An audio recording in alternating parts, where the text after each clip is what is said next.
Praise the Lord. உங்களை சில பேர் காலி பண்ணிடணும் அப்படின்னு நினச்சிருப்பாங்க இல்லைங்களா? அப்படியாப்பட்ட மனுஷங்களை இயேசு சாகடிக்க மாட்டாருங்க. அவங்கள உங்கள் கண்ணு முன்னாடி ரொம்ப ஹெல்த்தியாக ஆரோக்கியமாக வச்சுருப்பார். ஏன் தெரியுங்களா? ஏன்னா உங்களை மேன்மைப்படுத்தி உங்களை உயர்த்தி வைப்பார் இயேசு.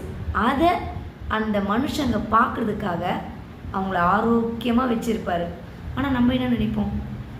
இவங்க நம்மளை இப்படி பண்ணிட்டாங்க, நம்மளை அழிக்கணும், நம்ம அழிஞ்சிடும் அப்படின்னு நினைக்கிறாங்களே, இவங்களாம் நல்லா இருக்காங்களே, இவங்களுக்கு ஒன்றும் வரமாட்டேந்த அப்படின்னு நம்ம நினைப்போங்களா? அந்த நினைக்கிற அந்த எண்ணம் கூட வரக்கூடாதுன்னு என்னோட அபிப்பிராயம். அந்த மாதிரி கூட நம்மளோட சிந்தனைக்குள்ளே அந்த எண்ணம் கூட போயிடக்கூடாது.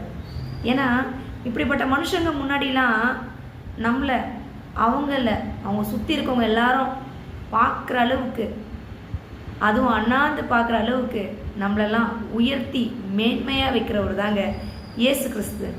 இப்போ அந்த மனுஷன் கண்டி உயிரோடு இல்லைன்னு வச்சுக்கோங்களேன், இந்த மேன்மையை பார்க்க முடியுங்களா? முடியாது. அதை விட பெரிய தண்டனை எப்படி அந்த மனுஷனுக்கு வேறு என்ன கிடைச்சிட முடியும்? நம்மளை அழிக்கணும்னு நினச்ச அந்த மனுஷனுக்கு நம்மளோட மேன்மையை பார்ப்பான் பார்த்தீங்களா? அதை விட தண்டனை வேறு எதுங்க?